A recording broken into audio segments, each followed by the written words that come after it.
সচিদানন্দ গৌর হরিয়া কি করেছেন না সিধা আমার নবদ্বীপ ছেড়ে সন্ন্যাস নিয়ে নীলাচলে চলে গিয়েছে। তা শ্রীমান মহাপ্রভু সন্ন্যাস নিয়ে নীলাচলে চলে গিয়েছেন, এই জন্যে নবদ্বীপ হয়েছে সকাল, অর্থাৎ অন্ধকার হয়ে গিয়েছে। যেমন গৌর চাঁদ দিনে আজ সোনার নবদ্বীপ অন্ধকার,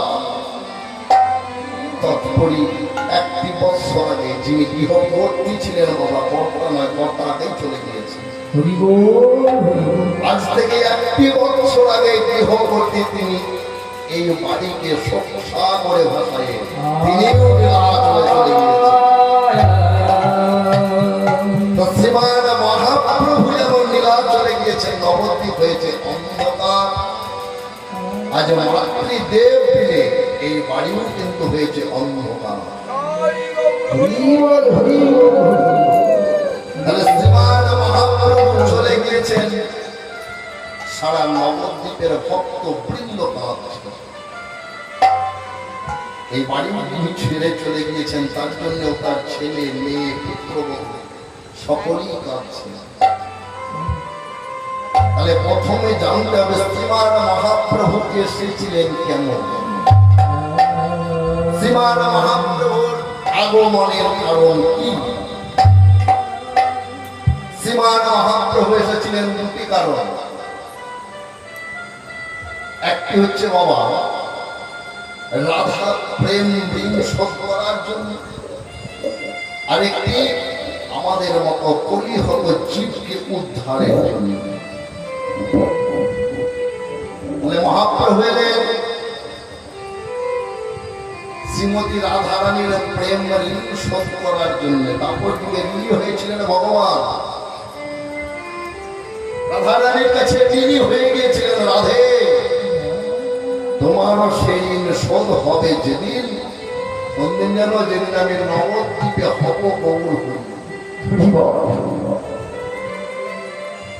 তাহলে ঋণ শোধ করার জন্য গৌর হরিয়েলেন, আরেকটি আমাদের মতো কলিহত জীবকে উদ্ধারের জন্য শ্রীমান মহাপ্রভু নবদ্বীপের মাঝে। কিন্তু আমরা তো আবার কলিহত জীব, যে দেখুন এমন অন্যায় কাজ নাই যা কলিযুগে হয় নাই, এমন পাপ কাজ নাই যা কলিযুগে হয় নাই। তবু কলিযুগ ধন্য হয়ে গিয়েছেন কেন জানেন? শ্রীমান মহাপ্রভু অবতীর্ণ হয়েছেন। এ ধন হারাবার ধন নয়, এ ধন আর হবার নয়।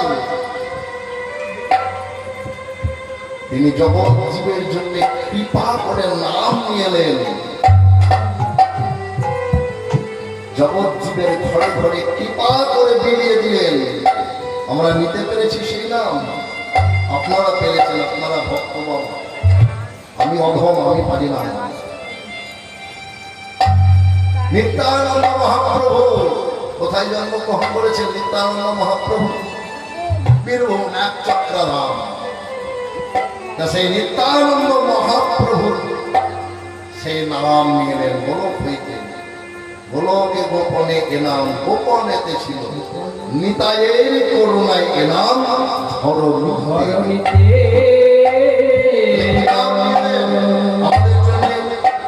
কি নাম? 16টি নাম 32টি অক্ষর, অর্থাৎ মহামন্ত্র। কলিযুগের মহামন্ত্র সেই নাম তিনি নিয়ে এলেন, আর নিয়ে এসে গৌর হরি কৃপা করে জগৎ জীবের মাঝে বিলিয়ে দিলেন।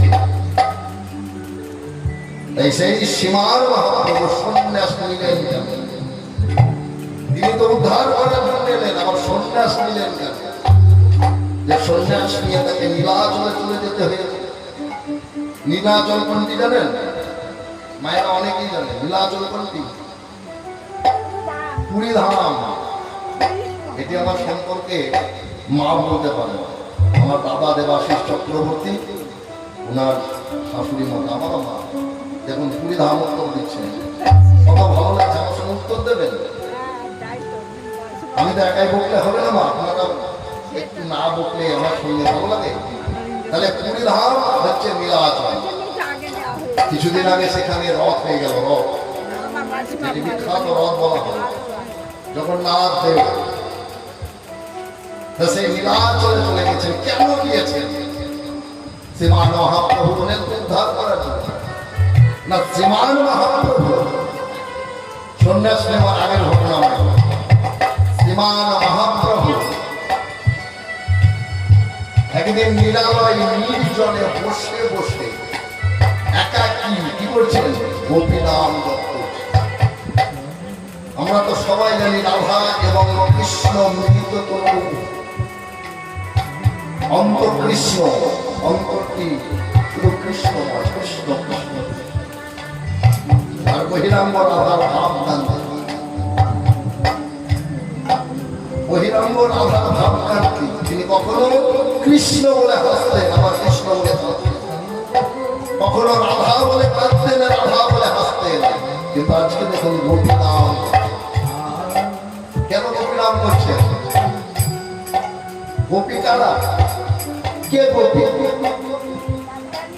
রাধা রানীর তারাই গোপী।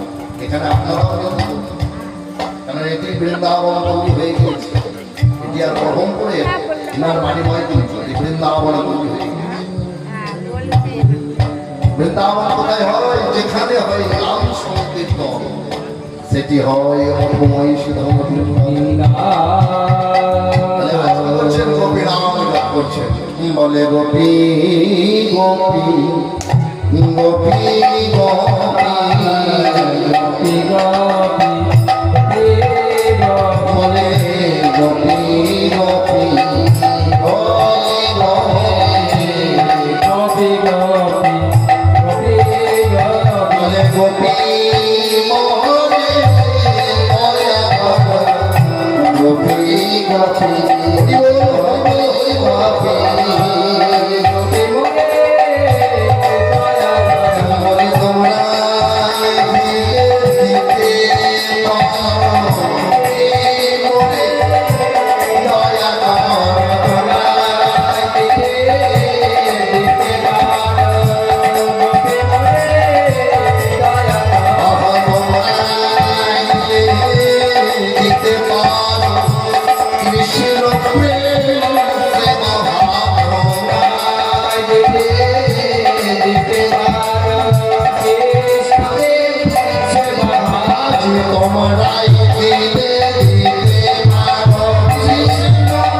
সহপাঠী নাম কৃষ্ণানন্দ আগমবাদী।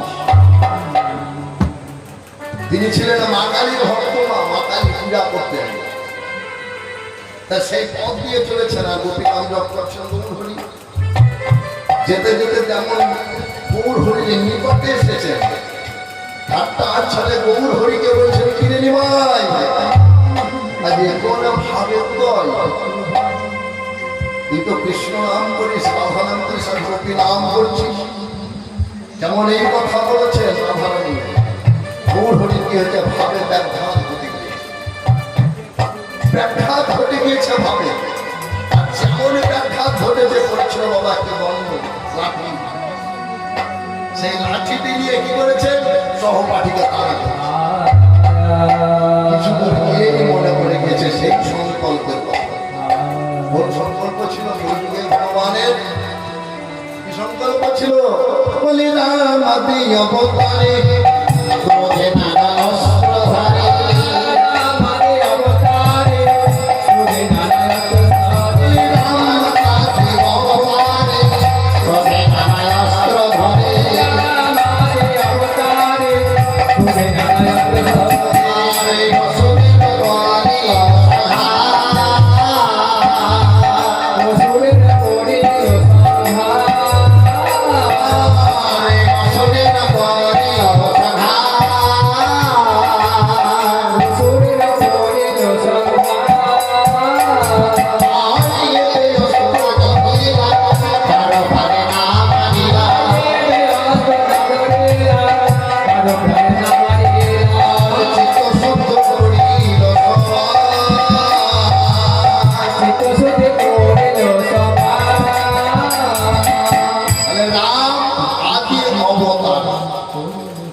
ক্রোধের নানা অস্ত্র ধরে। রামচন্দ্র উদ্ধার করেছিলেন কি করে অস্ত্রের মাধ্যমে? ক্রোধের নানা অস্ত্র ধরে অসুরের পরিবেশন হয়। রামচন্দ্র উদ্ধার করেছিলেন পৃথিবীর যে শ্রেষ্ঠ ব্রাহ্মণ রাবণ, তিনটি সন্ধ্যায় গায়ত্রী পাঠ করতেন, সেই রাবণকে লঙ্কায় গিয়ে উদ্ধার করে সীতা দেবীকে নিয়ে এলেন। রাম আদি অবতারে ক্রোধের নানা অস্ত্র ধরে অসুরের করিল সংহার। এবে অস্ত্র না ধরিল প্রাণে কারো নামা দিল, চিত্ত শুদ্ধি করিল সমারণে না শুদ্ধি কিসে করিল? হরিনামের মাধ্যমে। তাই মনে করে গেছে সঙ্গে সঙ্গে মাটিটি ফেলে দিয়েছে। সহপাঠী তখন কার বদল চলে গিয়েছেন, চিন্তা করুন।